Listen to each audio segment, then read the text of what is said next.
자, 지금부터 이제 재무행정론으로 들어가 보도록 하시겠습니다. 재무행정론.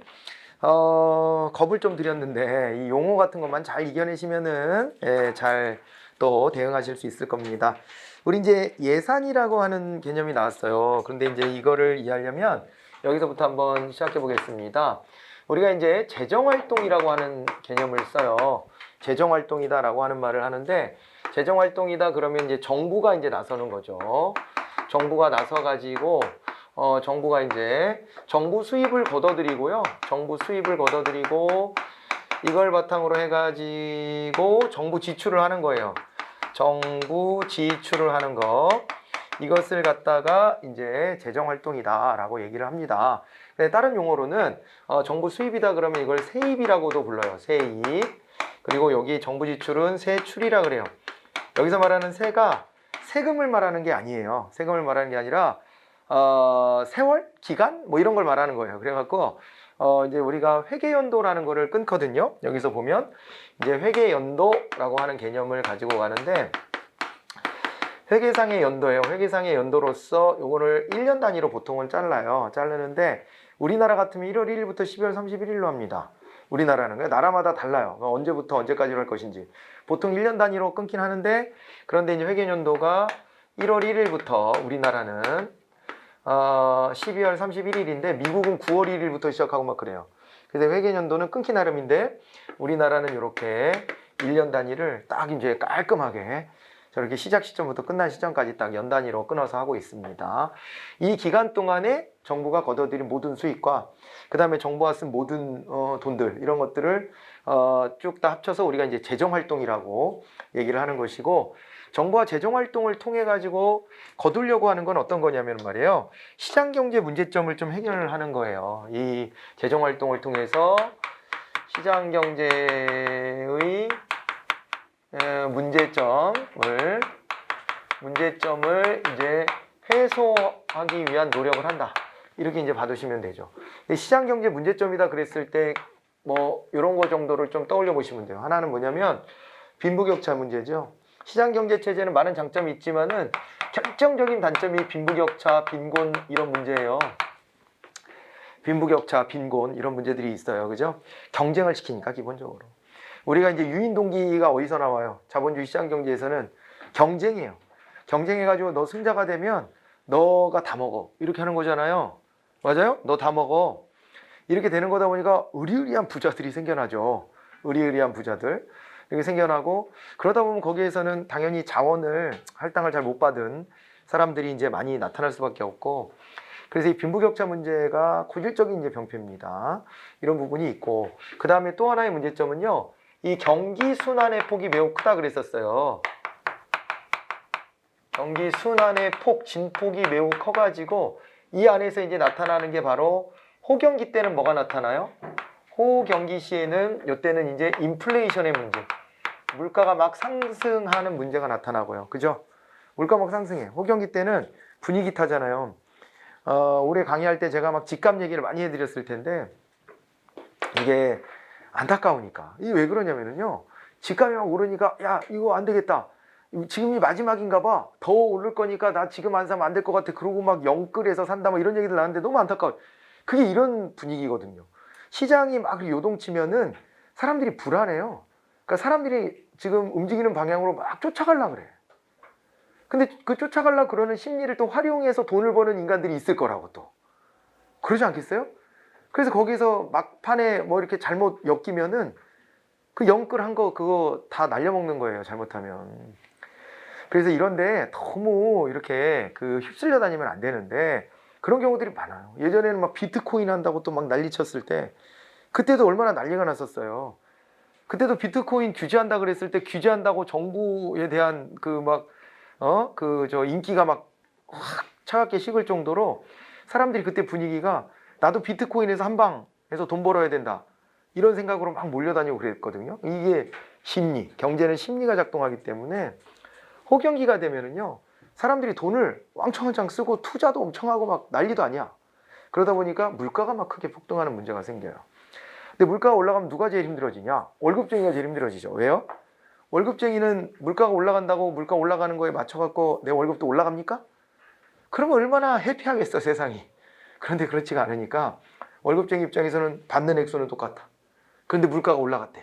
그러면은 내 받은 월급으로 살 수 있는 재화나 서비스의 양이 축소되는 거예요. 그러니까 사실상 월급이 삭감되는 거랑 똑같은 거예요, 그게. 이런 고통이 오게 마련이고, 그 다음에 불경기가 됐을 때는 어떻게 돼요? 불경기가 됐을 때는 또 사람들이 잔뜩 움츠려 버려. 잔뜩 움츠리고 투자도 안 하고 소비도 안 하고 막 그래요. 돈 아끼고요. 그러다 보면요, 일자리가 다 없어져요. 실업의 문제가 생기거든요. 근데 이게 널뛰기를 합니다. 정부가 개입 안 하면은. 아까도 말했지만 심리로 막 쫓아다니고 몰려다니니까, 그죠? 갑자기 그러다가요, 제가 부동산 가지고 안타까운 마음에 몇 번씩 얘기했는데 막 지겨웠던 분들도 있었을 거야. 아마 저 사람 왜 부동산에 저렇게 하나, 한이 맺혔나. 그랬을 수 있었겠지만은 지금 그러고 한두 달 지나니까 어때요? 집값이 폭락할 것 같다, 뭐 이런 분위기가 지금 약간 이게 지금 이게 바람 앞에 저 등잔처럼 지금 있잖아요. 되게 되게 긴장된 상태처럼 느껴져요. 이것만 놓고 보면. 그래서 사람들이 집 안 사고 또 전세한다고 해가지고 전세 가격도 올라가고 전세 물량도 줄기도 했겠지만, 여러 이제 규제 때문에 그러기도 했겠지만, 아무튼간에 이거는 있잖아요. 정부는 정부대로 한다고 하는 것 같긴 한데 정부도 뭔가 이렇게 제대로 된 정책이 잘 안 나오는 것 같고, 그죠? 그런 상황에서 시장은 시장대로 막 요동치고, 거기서 언론은 언론대로 막 이렇게 막 이거 부풀리고, 이렇게 되다 보니까 불안 심리 때문에 집을 막 사더니 그 다음에는 아무도 집을 안 사고 막 거래가 뚝 끊어지고, 이래서 집값이 떨어진다는 얘기들이 나오고 막 이러잖아요. 그게 시장이에요. 그래서 정부가 잘 개입해야 돼. 개입이 불가피하고요. 개입을 할 때 잘해야 돼요. 안 그러면 시장이 이렇게 난리가 나는 겁니다. 이거를 그렇게 봐야 돼요. 경기 순환의 폭이 굉장히 크다. 그리고 또 하나가 있어. 이거는 앞에서 우리가 공부했던 시장 실패, 이런 문제가 있었죠. 시장 실패. 그 시장 실패 문제 때문에요. 시장 실패 문제 때문에 자원이 제대로 배분이 안 돼요. 시장 실패다 그랬을 때는 뭐가 있었냐면요, 과소 거래가 되거나 필요한데 덜 거래되거나 또는 과잉 거래가 되는 측면이 있었지 않습니까? 과소 거래나 과잉 거래 측면이 있었단 말이에요. 맞아요? 과소 거래, 과잉 거래 측면, 이런 부분들이 이제 시장 실패에 해당되기 때문에 자원이 적재적소에 제대로 할당되지 못하는 것이로구나, 이렇게 판단하시면 됩니다. 이게 알겠죠? 그런 상황이라고 보시면 돼. 이게 이래가지고 이거를 이제 해소하기 위해서 정부가 어떻게 활동하는지를 우리가 좀 이제 봐야 되는데, 시장경제 문제점을 해소한다 그랬어요. 그래서 빈부격차 문제가 나타나는 것에 대해서는 정부가 소득 재분배 정책을 쓰는 겁니다. 소득 재분배를 해줘야 돼요. 시장경제 문제점을 해소한다 했으니까 해소 방안이에요. 해소 방안. 해소 방안으로서 소득 재분배 정책을 씁니다. 소득 재분배를 위해서는 어떤 걸 해요? 이 고소득층으로부터 저소득층으로 가야 되지 않습니까? 이게 고소득층으로부터 여기에 소득이 저소득층으로 다시 이전되게끔 만들어야 돼요. 이거를 이전시킨다 그래요. 이전시켜야 되는데, 이전은 거래가 아니라 일방적으로 넘어가는 걸 이전이라 그래요. 거래랑은 다른 거예요. 이전이 돼야 되는데, 고소득층한테는 뭘 적용하면 돼요? 고소득층한테는 누진세율 같은 거 있잖아요. 세금을 더 걷는 거죠.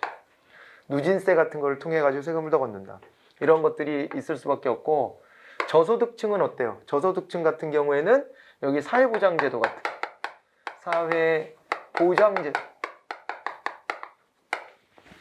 이런 거를 통해 가지고 주는 거예요. 이렇게 소득 재분배 정책을 쓰지 않습니까? 정부가 이런 걸 하는데, 그거 할 때 재정 정책을 통해서 하는 거예요. 세금 걷는 거, 정부의 세입 안에 뭐가 있냐면, 세입의 종류에 보시면 여기에 이제 조세 수입이 있고요. 조세 수입이 있고, 그 다음에 조세 외 수입이 있어요. 그런데 조세 수입이 주예요. 세금 걷어서 하는 게 거의 대부분입니다. 이래서 요 종류들 나눠서 보실 때 여기 이제 누진세 같은 걸 걷어가지고 정부 지출할 때, 정부 지출에는 뭐 항목별로 보면은 여기에 이제 뭐 이를테면은 일반 행정비 같은 것도 쓸 거고, 조직을 유지하기 위한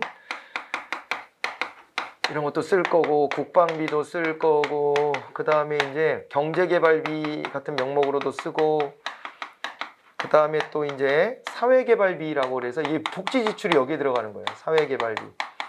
사회개발비나 아니면 이제 교육비 같은 거 있거든요. 교육비, 복지와 관련해서 이런 것들도 쓰고, 그 다음에 지방에 주는 이제 교부세 등 이 지방으로 내려보내는 돈들도 있어요. 네, 중앙정부가 이런 식으로 돈을 쓰거든요. 이런 등등의 명목으로 이제 돈을 쓸 텐데, 이렇게 이게 다 재정 정책이 지금 포함되는 거예요. 소득 재분배할 때 어떻게 한다고요? 조세 수입 부자들한테 더 걷어서, 있는 사람들한테 더 걷어서 가난한 사람들한테 나눠주면 되잖아요. 이런 정책을 재정 정책을 통해서 하는 것이고, 그 다음에 경기 순환의 폭이 커서 생기는 저런 문제는 경제 안정화 정책이라는 걸 통해서 합니다. 근데 이건 이미 앞에서 우리가 다 공부가 되어 있어요. 어떻게 공부가 되어 있죠? 여기 이제 그 사례가 뉴딜 정책 아닙니까? 이 사례가 대표적인 사례가 뉴딜 정책이잖아요. 뉴딜 정책, 그죠? 뉴딜 정책 이 부분이에요. 이게 이제 불경기 때 저 이제 대량 실업의 문제를 해결하기 위해서 썼던 방법이잖아요. 그죠? 돈을 막 뿌려가지고 돈이 막 돌게 해가지고 억지로 이제 경기를 이제 진작시키는 이런 일들을 했었던 것이고, 그 다음에 이제 시장 실패 그랬을 때 이건 어때요? 시장 실패 문제에서는 여기서는요, 여기에 개입하죠. 다 개입해가지고 어떻게 하냐면 자원 배분의 문제에도 영향을 미치는 거예요. 자원이 적재적소에 제대로 배분될 수 있도록 만들어낸다, 이렇게 이제 봐두시면 될 텐데, 자원 배분. 과소거래와 관련해서는 어떨까요? 과소거래. 그러면 더 거래되게 만들면 되는 거예요. 더 거래되게. 그렇게 만들려고 어떻게 해요? 그래서 규제하고 막 그러잖아요, 정부가. 예를 들어서 불안정 경쟁 시장에서, 특히 독점 시장에서 독점 기업이 조금 팔고 비싸게 받고 이러려고 할 때 그때 어떻게 합니까? 그때 야, 그러지 마라. 그러지 마라. 소비자들 우롱하지 마라. 이런 식으로 개입해가지고 자원이 더 많이 거래될 수 있게 만들고, 그 다음에 외부 불경제를 일으켜서 과잉 거래가 될 때는 외부 불경제 일으키는 쪽의 산업을 또 규제해가지고 덜 거래되게 만들고, 이런 거 하잖아요. 이런 거 해요. 외부 경제를 일으킬 때는, 그때는 긍정적인 외부 효과니까 그때는 뭘 줘요? 보호조금 같은 거 이렇게 얹어줘가지고 그래가지고 그걸 가지고 더 거래하게 만들고, 이런 거 다 하는 거예요. 됐죠? 이렇게 이제 세 가지 정도의 기능에 우리가 이제 주목해 볼 필요가 있어요. 이렇게 크게 세 가지 정도의 기능인데, 이거를 이제 밝힌 학자가 머스그레이브, 정리해준 학자가 이런 학자가 있어요. 머스그레이브. 그래서 소득 재분배, 정부의 이제 재정 활동을 통해서 하는 기능이 뭐냐? 소득 재분배와 경제 안정화와 자원 배분이다, 이 말이죠. 이 세 가지 기능이 있다. 이렇게 경제적 기능으로서 머스그레이브가 밝힌 게 세 가지입니다. 이 정도를 좀 정리를 해 놓으시고, 그리고 예산이라고 하는 것으로 이제 한번 넘어가 볼게요. 이런 정부 수익과 지출에 관련된 재정 활동에 대한 계획, 자, 그것을 이제 우리가 예산이라고 하는 거예요. 예산 그랬을 때는 재정 활동에 대한 계획이다, 이렇게 봐두시면 됩니다.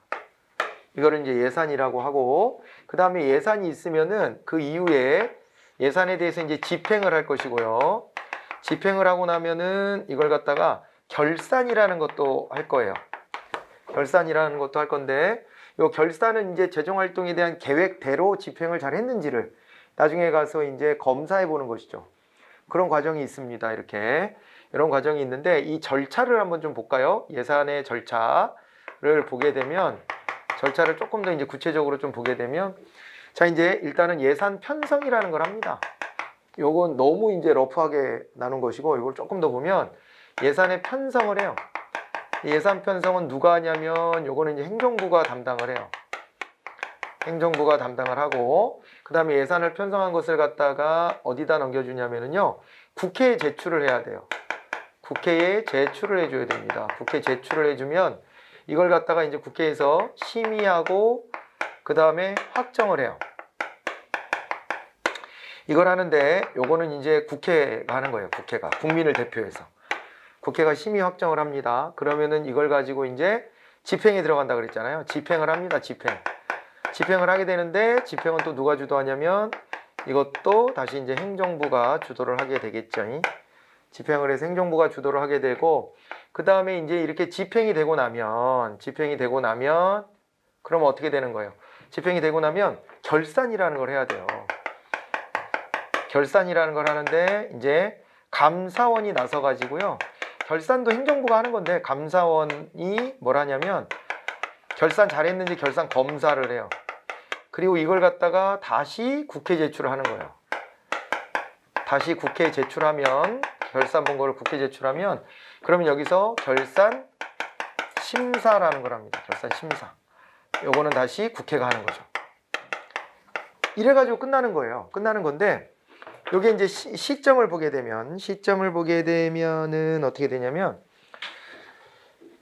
여기가 이제 당의 연도예요. 여기가 회계 연도, 당의 연도라고 보시면 됩니다. 이 집행이 이루어지는 게 당의 연도겠죠. 당의 연도.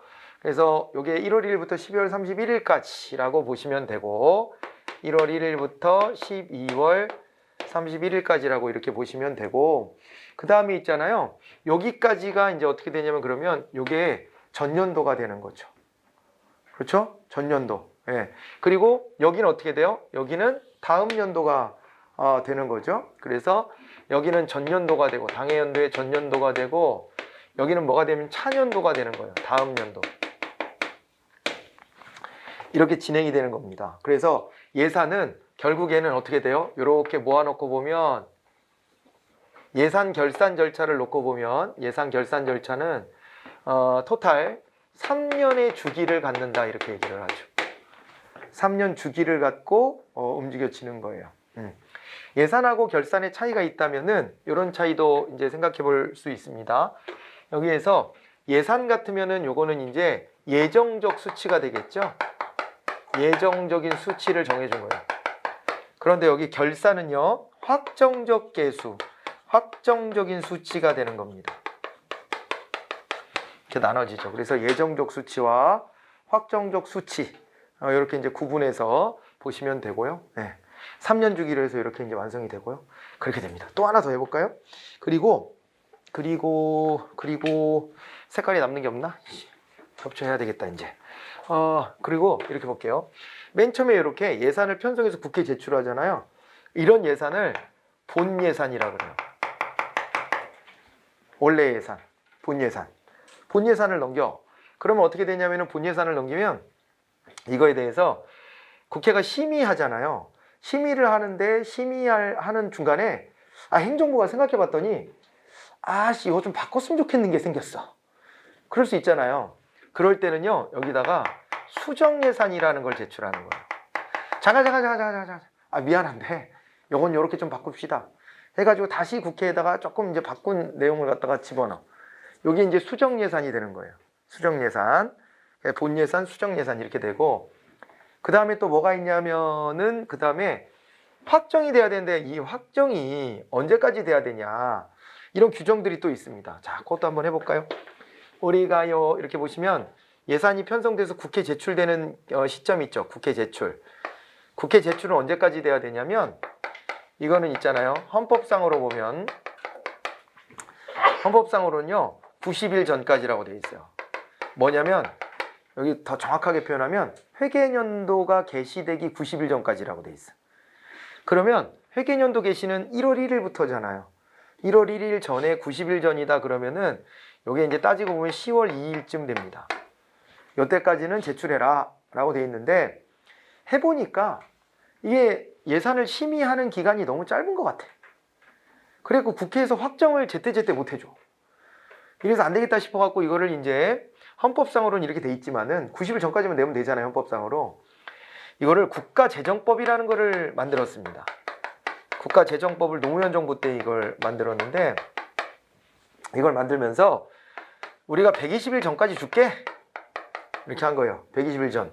그럼 이게 9월 2일입니다. 9월 2일까지는 낼게. 이렇게 해서 앞당겼어요.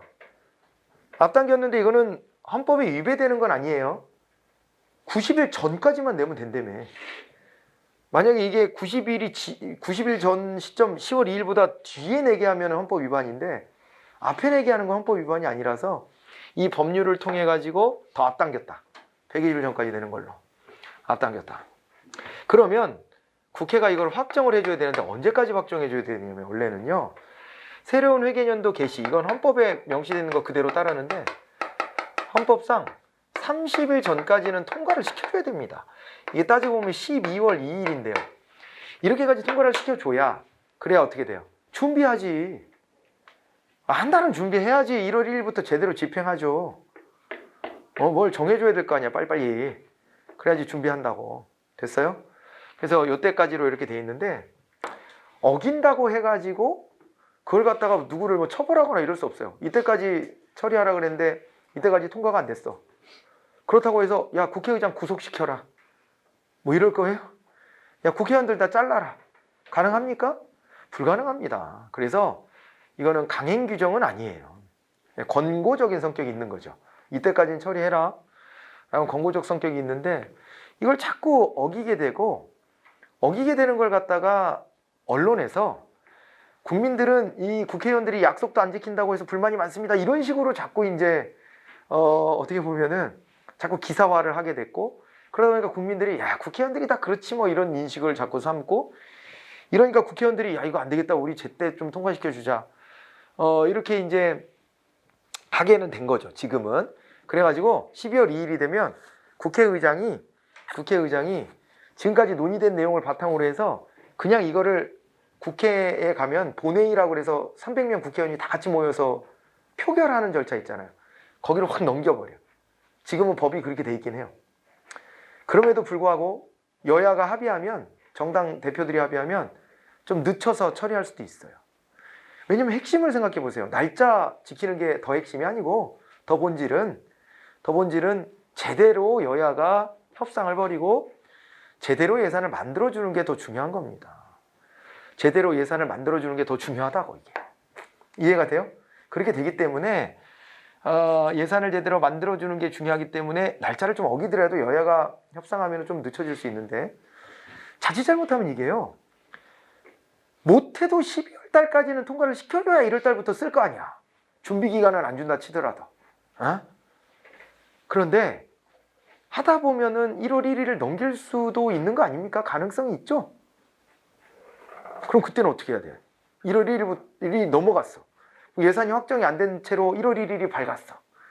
그럼 이때부터는 올스톱? 돈을 못 쓰고 올스톱? 그럼 맘대로 쓰나? 안 돼요. 둘 다 안 돼. 그래서 어떻게 해놨냐면 이 확정이 제대로 안 됐을 때는 준예산이라 그래가지고 행정부가요. 야 큰일 났다. 비상시국이다. 이러니까 우리 나라가 마비되지 않을 정도만 돈을 쓰면서 기다리자. 이렇게 하는 거예요. 그걸 준예산이라고 합니다. 행정부가 막 짜서 자기네가 쓰는 거예요. 근데 어떤 걸 주로 쓰냐면 이런 거 쓰는 거예요. 일반 행정비, 국방비 이런 거 있잖아요. 이런 거 그러니까 조직을 운영해야 되는 돈.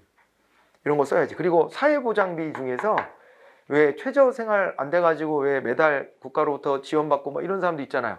그런 사람들 거 그게 이제 법에 다 정해져 있을 테니까 그건 어차피 국회에서 논란 중인 사안은 아닐 거예요. 그래서 그런 거는 줘야 돼. 그 사람들 생활해야 되니까. 그런 거 줘야 되고 경제개발비 중에서도 몇 년에 걸쳐서 해야 될 사업들이 있거든요. 그런 사업도 중단될 이유가 없는 거예요. 그래서 그런 것들도 연장해주고 그렇게 몇 가지 규정이 있는데 그건 좀 뒤에 더 자세히 보고요. 그런 정도만 짜가지고 운영하면서 기다리는 거예요. 운영하면서 기다려. 그러다가 국회에서 통과가 되면 그대로 다시 쓰면 되는 거예요. 얹어서. 그렇고요.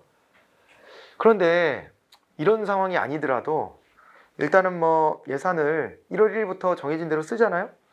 쓰는데 예상하지 못한 상황이 벌어지면 어떻게 하죠? 작년에 코로나를 예측했나요?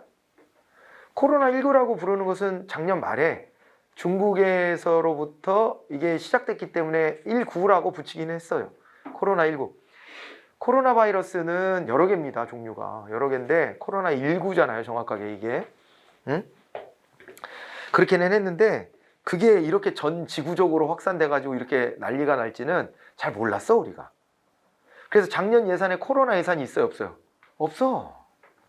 근데 올해 1월 1일부터 시작해 가지고 예산을 쓰기 시작했는데, 그런데 1월 말 2월 말쯤 들어왔나 우리나라에? 그렇죠? 한 2월 말쯤? 근데 첫 환자가 나타나기 시작했다 그러면서 난리가 나기 시작해. 그러다 보니까 예산은 안 짜놨는데 여기에 관련된 돈들을 써야 되겠어. 그럴 때는 이제 어떻게 해야 되냐면 정해진 예산을, 국회에서 통과시켜준 예산을 조정해야 돼요. 딴 데다 쓰기로 했던 거, 야 그거 말고 일단 급한 게 생겼으니까 여기다 쓰자. 땡겨오기도 해야 되고, 그리고 그런 식으로 조정하는 걸로도 부족하면 채권을 발행한다는 게 돈 빌려달라고 하는 거예요. 돈을 꺼다가라도 더 써야 되는 거예요. 할 수 없이. 조정할 대로 조정해보고도 안 되면. 그렇게 하거든요. 그런 절차를 우리가 뭐라 그러냐면, 이 당해년도, 회계년도 중간에 생긴 이런 이제 예산의 변경을 추가 경정 예산이라고 하는 거예요. 많이 들어보셨죠 이제? 추가 경정 예산은. 그래서 이건 예측할 수 없었던 재난, 아니면은 이제 뭐 전쟁, 아니면은 경제 위기로 인한 대규모 실업 사태가 예상될 때, 그리고 또 어쩔 때 쓰냐면은요, 남북 간의 관계 변화로 인해 가지고 예산이 또 소요될 필요가 있을 때, 이럴 때로 규정을 해놨어요. 그럴 때 추가 경정 예산 편성할 수 있다. 그래서 올해 이거를요 4번 한 거예요. 4번 할 때 또 국민들이 착각하는 게 추가 경정 예산 할 때마다 빚을 얻어다가 돈을 더 많이 쓰는 거 아니냐 이렇게 생각하는데 그거 아니에요. 그게 아니고 정해진 예산을 좀 이게 변경하는 것도 추가 경정 예산이에요. 경정한다는 게 그런 거거든요. 액수를 저기 있는 걸 땡겨다 여기다 쓰고 막 이렇게 하는 거예요. 요즘에 학교에서 불만이 많대요. 학교 예산을요, 여유로운 예산들 있잖아요. 다 털어다가 그 뭐 시설 개보수비나 이런 거 다 털어다가 코로나 예산으로 해서 어디 뭐 기업 지원해 줘야 된다 뭐 한다, 이거 딴 데다 쓴 거예요. 교육 예산 확보했던 것도 많이 털렸대. 어쩔 수 없는 상황이다 이렇게 보는 거죠. 지금 애들도 학교에도 잘 나오지도 않는데 뭐 시설 개보수가 지금 당장 급하냐. 하긴 해야 될 일이지만 내년에 해, 내년에. 일단 올해는 못해. 이런 식으로 지금 넘어간 거지. 알겠나요? 그런 식으로 하다가 안 되니까 이번에 4차 추경 때는 빚을 좀 많이 땡겼죠. 그래서 그 막 부채 비율이 올라가네 마네 뭐 이렇게 논란이 막 생기고 그런 것 때문에 그래요. 이제는 더 이상 조정할 데가 없어. 짜낼 데가. 원래 추경은요 횟수 제한이 없거든요. 횟수 제한이 없고 해도 되고 안 해도 되는 거예요. 위기가 왔을 때만 하는 거니까. 근데 올해처럼 4번 짠 거는 처음이라는 거 아니에요. 4번 짠 거는 1년에 한 번쯤은 해 대부분. 하다 보니 야 이거 좀 조정해야 돼 그래가지고 하거든요. 하기는 하고 2017년도에도 공무원 더 뽑겠다고도 해서 한번 추경도 하고 그랬잖아요. 그건 만은 아니었지만 공무원 더 뽑는 것도 포함해가지고 해가지고, 왜 2017년도 기출문제 보면 거기 추가 모집 있잖아요. 그게 문재인 정부 들어서고 나서 공무원 더 증원하겠다고 그 약속 공약 지킨다고 한 차례 더 뽑는 걸 했죠. 어떤 면은 좀 정치적 판단이 있었다고 봅니다. 왜냐하면 몇 달만 기다리면 다음 년도 뽑을 때 많이 뽑으면 되지 굳이 시험을 한번 더 봐야 되나 싶기도 했는데 더 봐버리더라고요 그때. 네, 어떤 뭐 정치적인 액션은 눈에 띄게 하는 게 정석이에요 원래가. 뭐 그러다 보니까 한 번 더 하더라고 그때 그냥. 네, 한 번 더 하더라고. 그러긴 했는데 야당의 반대로 인해 가지고 그래가지고 많이는 못 늘려서 국가직은 그때요. 네, 그러긴 했는데 지방직에서 자기들이 알아서 늘리더라고요. 국회의원들이 지방의 문제까지 이래라 저래라 다 못하니까 그 지방에서는 좀 더 이제 추가 모집에서 많이 늘렸는데 국가직은 많이는 못 늘렸어 그때. 근데 아무튼 추가 모집도 하고 그랬죠. 그럴 때도 추가 경정 예산 짠 거예요. 그런 거에 소요되는 비용 때문에. 논란이 됐던 건 이런 거죠. 이게 대규모 실업 사태의 위기냐 아니냐. 청년 실업이 대규모로 갈 수 있다라고 이제 여당에서 막 주장했지만 야당에서는 에이 뭐 장난해 지금? 뭐야. 갑작스러운 경제적 어려움도 아닌데 무슨 대규모 실업 사태야. 이 공무원 늘리려고 이렇게 뽑는 건 국가에 부담돼서 안 돼 이렇게 생각하는. 원래 지금 야당이 보수 세력이니까, 보수 세력은 기억하시죠? 보수 세력은요 정부가 커지는 걸 좋아해요 싫어해요? 싫어하잖아. 그러니까 공무원 늘려가지고 이 사람들 직업 공무원제인데 수십 년간 이 공무원 늘려서 가는 거 반대다 이렇게 나오는 거예요. 그렇게 나오고 진보 정권에서는 공무원 더 필요하다. 왜냐하면 앞으로 우리가 복지도 늘릴 거고, 그죠? 뭐 이제 치안 이런 것도 더 신경 쓰고 뭐 이러려고 하다 보면은 소방 뭐 또 이제 경찰 이런 것도 늘려야 되는데 그건 지금 저 정해져 있는 규정보다도 더 적잖아요. 경찰 소방은. 그거 늘려야 되고 사회복지 뭐 일 너무 많아갖고 난리도 아니잖아요. 그러니까 이제 그런 데들 늘려야 되니까 어차피 뽑아야 돼라고 이제 생각하는 거예요. 또 그다음에 노동자들 권익 실현을 위해서 근로감독관 늘려야 된다. 그래서 저기 고용노동부에 많이 뽑잖아요, 요즘에. 그런 것도 이제 늘리고 막 이러려고 하는 생각을 가지고 있고, 야권에서는 안 돼. 야, 안 돼. 공무원 늘리면 그 평생 몇십 년씩 책임져줘야 되는데 그런 식으로 인원 늘리면 안 돼. 민간 기업으로 인재들이 가게끔 해야지. 이렇게 얘기하죠. 그게 원론적으로 맞는 얘기죠. 민간 기업으로 젊은 인재들이 많이 가야 되는데 구조적으로 힘들어졌다. 그런 얘기는 제가 해드린 적이 있잖아요. 구조적으로 지금은 민간 일자리가 줄어드는 추세지 늘어나는 추세는 아닙니다. 사람이 하던 일을 이제 기계가 다 대체하는 이런 시기가 되기 때문에 어렵죠, 많이. 그러니까 이제 공무원 늘리는 쪽으로 한쪽은 하고 한쪽은 안 하고. 아무튼 그렇게 해가지고 2017년도는 그걸로 막 이제 시끄러웠어요. 시끄러웠는데 그래가지고 추가 모집도 하고 막 그랬어요, 그때. 그때 추가 경정 예산 써먹었다. 뭐 이런 얘기도 이제 해드리는 거고요. 아무튼 그 사유들이 그렇게 좀 정해져 있는데 거기에 해당되냐 안 되냐 가지고 논란을 겪기도 했고, 추가 경정 예산이라는 게 그럴 때 쓰는 거다. 그래서 이 예산의 종류를 크게 이렇게 네 가지로 보시면 돼요. 네 가지로. 알겠죠? 네 가지로. 올해 추경은 한 번 더 있을까요? 없을까요? 있을 수도 있습니다. 5차 추경. 왜냐면 우리는 논란은 있지만 어쨌거나 다른 나라보다는 돈을 많이 안 푸른 나라예요. 많이 안 푸른 나라고 해가지고 또 경제 성장률도 마이너스로 돌아서긴 했는데 OECD 국가 중에 제일 높아요, 지금. 올해 성장률이. 네, 그러니까 그나마 선방하고 있다라는 평가가 한쪽에 있는 거잖아요. 그러다 보니 돈을 더 이참에 풀어가지고 위기를 극복해야 된다, 이런 논의가 한 차례도 있을 것 같은데, 제 예측에는. 모르긴 몰라도. 네, 근데 이제 그러면은 무슨 추가 경정 예산이야, 내년도 예산에 반영해, 이렇게 할 가능성도 있어서 모를 일이긴 해요. 네, 그래서 협상을 어떻게 하느냐에 따라 다르긴 할 텐데 한번 좀 더 하려고 할 가능성이 있어요. 코로나가 겨울에는 더 심해질 거지 않을까? 더 위험하면 위험하지 더 안전하지는 않습니다. 이 바이러스가 추위에 더 오래 가는 법이기 때문에 쉽지가 않단 말이에요. 그래서 아마 그럴 가능성도 있다. 아무튼 지켜보자고요. 그냥 흥미를 던져준 거예요. 이거는 뭐 우리 시험에 나오는 얘기는 아니지만, 아무튼 그래서 추가 경정 예산이 이렇게 횟수 제한은 없다, 필요하면 하는 것이다 정도로 이해해 놓으시면 됩니다. 자, 이런 거를 기초로 해가지고 우리 한번 교재로 한번 와보도록 할게요. 414페이지에 거기에 이제 예산에 대한 개념이 있습니다. 동그라미 1번에 보시면 일정 기간에 있어서, 그 회계 연도로 합니다. 회계 연도 동안에 국가 이제 수입 지출에 대한 예정액 또는 계획안 이렇게 되어 있습니다. 그래서 희소한 공공재원의 배분에 관한 계획 이렇게 되어 있죠, 그죠? 예, 요게 이제 예산이고요. 그 다음에 이제 내려가서 보면은 이게 뭐 성격이 이제 나와 있는데요. 딴 거보다도 정치적 과정이고요. 이게 정치적 타협의 과정입니다. 그래갖고 쪽지 예산이라는 말인데 이건 공식적인 용어가 아니어서 시험에 안 나와요. 그런데 이게 뭐냐면 예산이 마지막에 통과되는 순간이 오면 국회의원들이 메모지로 막 해가지고 찔러 넣어 막 이것도 해줘 막 이렇게 마지막 협상 과정이 있잖아요. 그때 이제 거의 이제 논란되는 걸 타닥 해결해 버리거든. 그럴 때 이제 어떻게 하냐면 여당 의원이건 야당 의원이건 자기 지역구에 필요한 예산이 있을 거 아니에요. 그 예산 좀 확보해 주라고 해가지고 쪽지 형식으로 막 밀어넣어. 그거를 성사시키기 위해서 자기가 뭔가 하나를 딱 붙잡고 있죠. 자기가 어떤 예산안에 대해서 이건 너 우린 처리 못 해준다 그러고 쥐고 있어. 쥐고 있다 막판에 그럼 이거 이만큼 해결해 줄 테니까 우리 지역구 예산 이거 해줘라. 같이 이거 해줘라. 이런 식으로 막 밀어넣어. 이게 다 정치적 과정인 거예요. 그러라고 사실은 지역구 의원들 뽑는 거 아니에요? 지역구 의원들을 뽑는 이유가 어디 있어요? 예산 따오라고 하는 거 말고 뭐 있어. 예산 따오라고 하는 거지. 그래서 지역구 중심으로 뽑는 거지 뭐. 그래서 그 사람들은 그거 사활을 걸고 하려고 그래요. 다음번 재선이 되냐 마냐에 관건이 여기 있어. 그래갖고 맨날 뭐 붙이잖아요.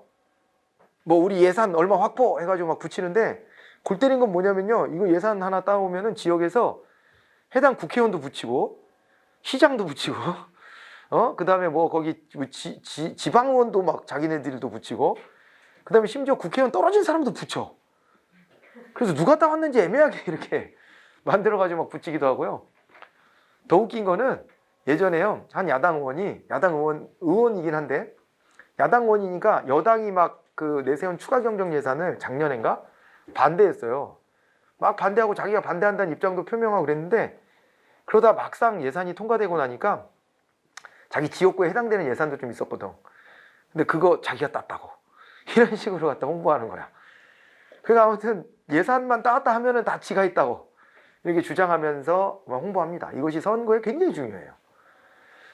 그런 걸 막 밀어 넣는 거예요. 그걸 쪽지 예산이라 하는데 이거를 이제 언론에서 비판적으로 바라보죠. 왜냐하면 체계적으로 예산 안 짜고 막판에 밀어넣기 해가지고 막 이렇게 한다고 해서 문제를 많이 삼는데 그걸 잘하는 게 능력자라고 보여지죠. 근데 진짜 고수는요, 원래 뒤에 숨어 있잖아요. 진짜 고수는 어떤 사람들인지 알아요? 그러니까 여러분들이 우리 지역구에서 새로운 인물만 자꾸 뽑으려고 그러지. 그게 지역구에 꼭 좋을 것 같아요? 이 초짜는요, 어디 가도 티납니다. 예산 확보하는 것도요, 좀 밀릴 수밖에 없어요. 그래서 이게 4선, 5선 이렇게 되는 의원들은요, 연초부터 기재부 공무원들을 만나기 시작한대. 아, 진짜로. 그래가지고, 우연을 가장해서라도 어떻게든 만나려고 해가지고, 아이, 김 국장, 오랜만이네? 뭐 이렇게 만나가지고, 뭐 이런저런 얘기 하다가, 김 국장, 내가 몇 살 때부터 봤더라? 뭐 이런 얘기부터 시작하는 거지, 이제. 옛날에 코일 때부터 봤는데 많이 컸어. 막 이 농담도 해가면서. 그러면서 이제 어떻게 하냐면은, 근데, 잘 알지, 나 좀 도와줘. 이렇게 이제 하겠지만, 나 좀 도와줘. 나 힘들어. 나 이번에도 겨우겨우 됐잖아. 나 좀 도와줘라. 그러면 나도 좀 힘 좀 써볼게. 이러면서 이제, 이건 뭐 뒷거래가 아니고요. 뒷거래 그런 건 아니고, 그러니까 일종의 이것도 정부하고의 협상이지. 근데 물밑 협상인 거지. 물밑 협상. 이런 걸 통해서 우리 지역구 좀 줘라. 이런 작업을 해놓는데, 미리. 그래서 막판에 쪽지 예산 넣고 이런 거는요, 좀 짬밥 좀 떨어지는 국회의원들이 그런 짓 하고, 진짜 짬밥 되는 사람들은 미리 예측이 다 가능하니까. 미리 해가지고 작업을 사전에 쫙 해놓고 예산 과정을 딱 이렇게 한다는 거예요. 그러니까 이게 다 정치적 과정이라는 겁니다. 이런 식으로. 무슨 말인지 알겠죠? 근데 이거를 욕할 문제냐? 욕할 문제 아니라고 봅니다. 이러라고 국회의원 뽑는 거라고 아까 얘기했잖아요. 이러라고 뽑는 거다. 그런데 다만 막판에 몰려서 심사 제대로 못 해보고 이렇게 늦지는 말고 좀 더 체계화할 필요는 있지만은 어쨌건 지역구 예산 같은 것들도 이렇게 반영하고 또 어떤 특정 이해관계가 있는 그 단체 이런 데들의 로비도 있는 거고 다 그러는 겁니다. 그런 눈치를 보면서 이루어지는 거죠. 우리는 경제학적인 측면으로만 국가를 유지하는 게 아니에요. 민주주의를 하잖아요. 그러다 보니까 각자 이해관계들이 다 표출되고 이런 것들을 조율하는 과정을 반드시 거쳐야 되는데 예산 과정에는 경제 논리만 있는 게 아니라 정치 논리가 스며들기 마련이다. 이렇게 이제 봐두셔야 되고 또 하나가 정보의 창출이다 그랬는데 요 과정에서 보니까 여기가 이걸 원하는구나, 저기는 이걸 원하는구나 이런 거를 다 파악하게 되죠. 그죠? 정보들이 다 이제 창출이 되고요. 그 다음에 보수성이 있다 이렇게 돼 있어요. 보수성이 있다 그랬는데 어쩔 수 없이 아무리 예산 제도를 개혁해 보려고 해도 기존에 줬던 거를 줄이는 것은 쉽지가 않아. 해왔던 것을 갑자기 줄여봐요. 불만이 있어요, 없어요? 불만이 있죠. 불만이 있어요. 줬다 뺏는 것만큼 못한 정책이 없다고 그러는 거예요. 그래서 복지 예산 같은 거 저도 복지가 더 강화돼야 된다라고 믿는 쪽에 서 있긴 한데 그러나 한편으로는 복지 예산은요 막 늘리면 안 돼요. 왜 그러냐면 한번 늘려놓으면 법으로 딱 규정돼 가지고 의무지출 항목이 되거든요. 의무지출 항목이 너무 많아지면은요 나중에 예산이 경직돼서요 나라가 어려워지거나 했을 때 대응이 안 돼. 그리고 줬던 거를 갑자기 법을 개정해서 폐지해버리려고 하면요 엄청난 사회적 비용이 소요가 돼요. 그 받던 사람들은 굉장한 불만이 생겨요. 굉장한 불만이 생긴다. 그러니까 이게 쉽게 접근해서는 안 되는 거예요. 한편으로는. 그렇긴 하지만 우리나라 복지 수준이 약하기 때문에 복지를 더 늘려야 되는 과정이 있기는 하다. 그렇긴 한데 유럽 같은 데 복지가 잘 됐잖아요. 근데 얘네는 전체 예산에서 의무 지출 있죠. 재량 지출 말고. 그에 써도 되고 안 써도 되는 돈이 재량 지출 항목이고요. 의무 지출은 법적으로 의무화되어 있어서 꼭 써야 되는 돈인데 의무 지출의 비중이 걔네들 한 60-70%가 돼요. 이거 되게 경직된 거고 우리도 한 50%에 육박해요 지금. 이게 더 늘어나면은 상당히 어려워진다. 예산을 운용하는 데 있어서. 그렇기 때문에 조심해야 되는 측면이 좀 있고 그러면 어떻게 하는 방법이 있냐면 세금을 늘리는 방법이 있죠. 우리나라가 조세 부담률이 낮으니까. 조세 부담률이 낮아요. 낮은 상황이기 때문에 이거를 전폭적으로 다 개선해야 되는데 근데 또 세금 내는 사람은 또 기분 나쁘잖아. 그러니까 또 어떻게 해야 되냐면 이게 사회적 합의를 다 도출해야 되는데 이게 쉽지 않은 일이에요. 그런 사회적 합의는 보통 어쩔 때 도출되는 줄 알아요? 나라가 망하려고 할 때 됩니다. 어떤 그런 사회적 합의는. 앞에서 우리가 이제 조합주의 얘기할 때 제가 그런 얘기 했잖아요. 조합주의가 보통 성공을 못해. 조합주의가 왜 사회단체들의 대표들이 모여가지고 협상해서 뭐 나라의 방향을 결정하고 그 조합주의가요 보통 성공을 못해요. 근데 이러다 다 죽는다 싶을 때 합의가 이루어져. 이러다 다 죽겠다. 이럴 때 사회적 대타협이 이루어지는 건데 그렇다고 우리가 위기를 일부러 자초할 수는 없지만은 아무튼 그런 어떤 대타협의 계기가 있지 않으면 가기가 쉽지가 않은 거예요. 그래서 이해관계들이 다 얽혀 있으니까 그죠? 그렇게 봐두시고 자 그래서 이게 이제 보수성 기존에 주던 거를 확 줄이기가 어렵다. 기존에 나가던 건 그대로 나가는 경향이 많다. 그러다 보면 예산이 좀 어떻게 되겠어요? 작년 예산보다 올해 예산이 늘어날까요? 줄어들까요? 매년 늘어나지. 왜냐하면 주둔 거는 못 줄이고 그럼 새롭게 또 소요가 있을 텐데 그런 것도 늘리고 이러면 계속 늘어나는 거예요. 근데 그게 이제 언제 막혀요? 경제 위기의 순간이 오면 막히는 거예요. 더 이상 세금을 거둘 데가 없는데 지출을 더 계속 늘린다. 이건 불가능하잖아요. 그럴 때 꽉 막혀버리는 겁니다. 이게. 미국을 중심으로 보면요. 70년대 이후에 이게 막혀버려. 그래가지고 곤란을 겪죠. 그 전에는 우리의 점중주의 이론, 앞에 정책결정 이론 공부할 때 그때 나왔던 학자 중에요. 이제 누가 있냐면 린드블룸도 있었고 기억나세요? 그리고 윌다브스키라는 학자가 있었어요. 그 윌다브스키가 예산론과 관련된 점중주의론자예요. 그래서 그 윌다브스키가 예산은 조금씩 늘려주는 게 정치적으로도 더 좋고 이게 이제 행정적으로도 더 유리하다 이런 이론을 펼쳤는데 나중에 비판받습니다. 70년대 이후에 경제가 어려워지니까 석유파동 오고 막 알잖아요. 경제가 어려워지니까 예산을 또 못 늘리겠는데 점중주의로 하는 게 바람직하다? 아무 때나 늘어날 수 있는 게 아닌데 말이야. 이게 항상 늘어날 수 있는 게 아닌데 점중주의로 이렇게 얘기한 것은 타당하지 못한 거 아니냐 이렇게 비판을 많이 받아요.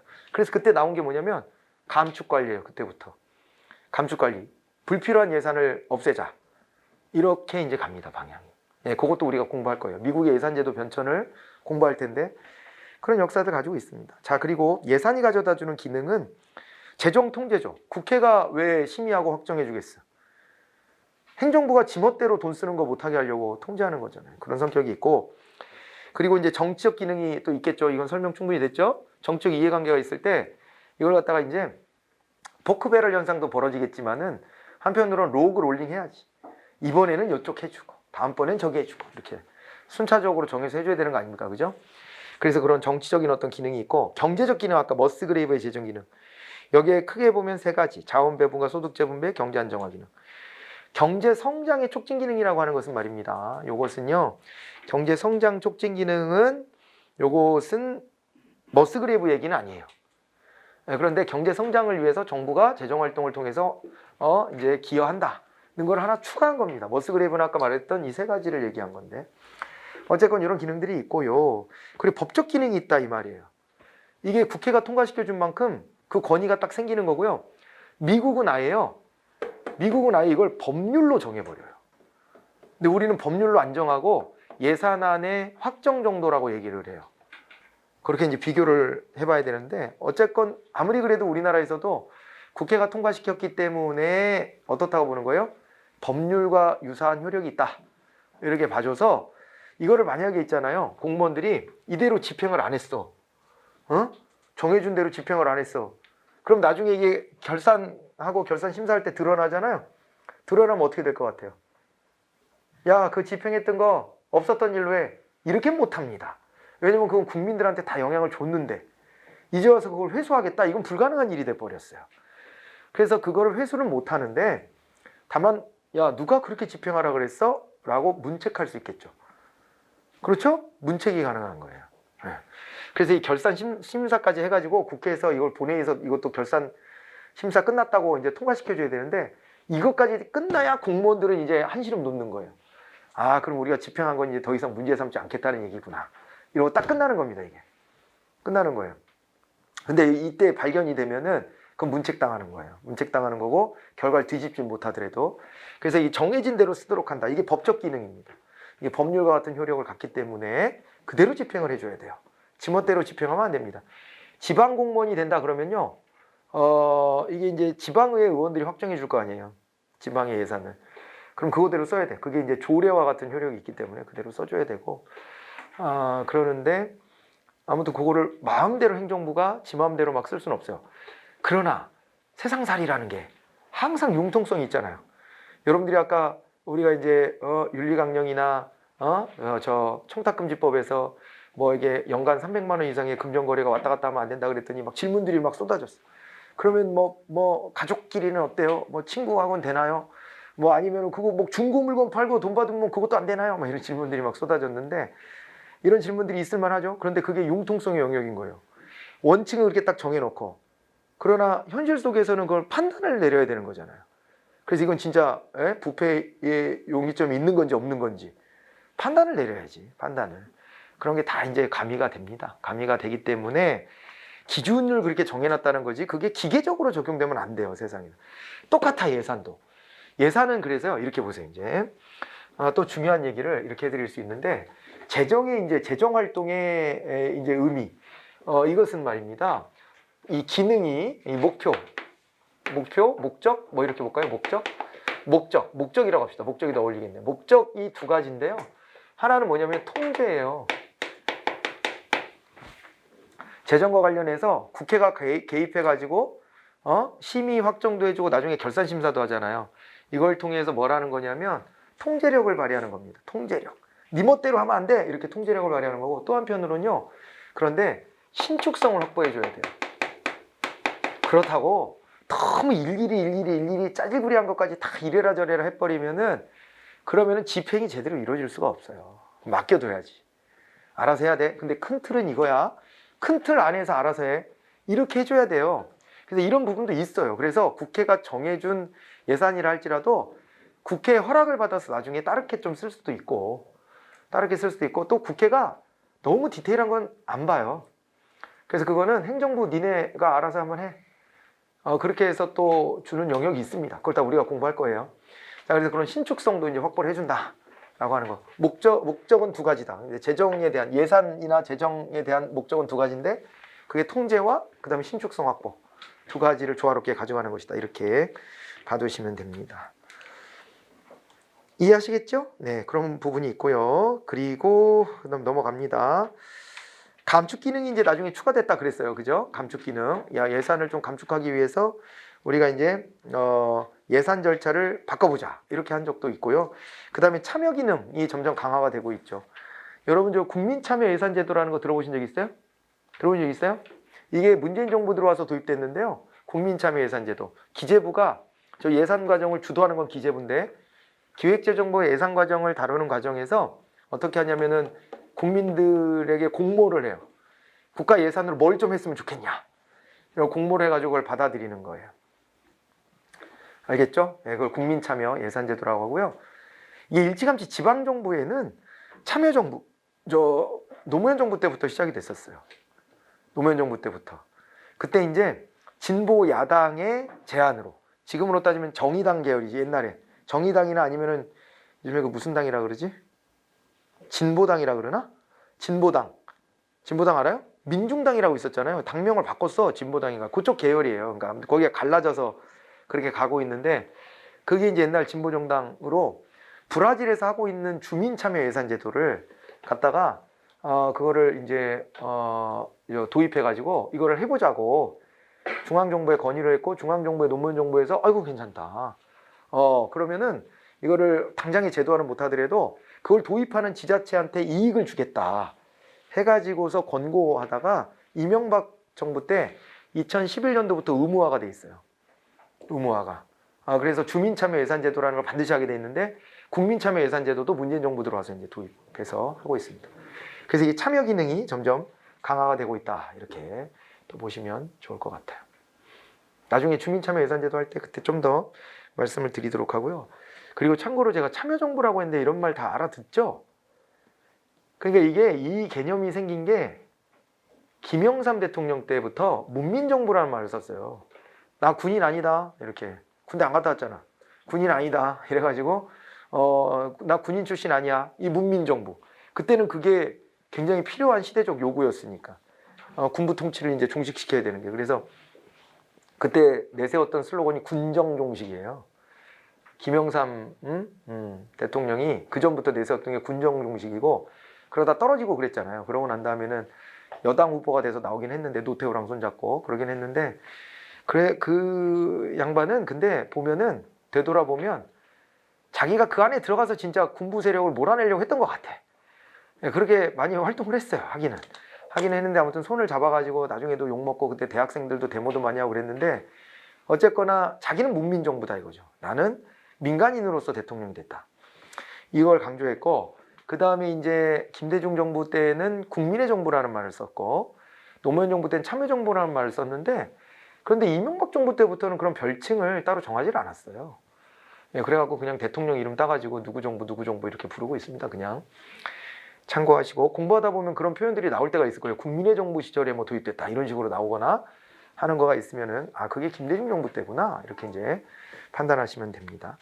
자 그리고 이제 그 밑에 예산 기능의 변동인데 초창기에는 통제 기능을 중시했다가 그러다가 이제 관리 기능으로 나왔는데 이건 관리 기능이 뭐냐면 이제 성과에 대한 관리예요. 성과에 대한 관리를 중시하다가 그러다가 장기 계획을 세우는 걸 중시하다가 그러다가 야 돈 낭비하지 마 감축 기능을 강조하는 이 미국 역사에서 찾을 수 있는데 요거는 뒤에 가서 다시 공부할 겁니다. 그래서 이 도식은 뒤에 가서 보도록 하고요.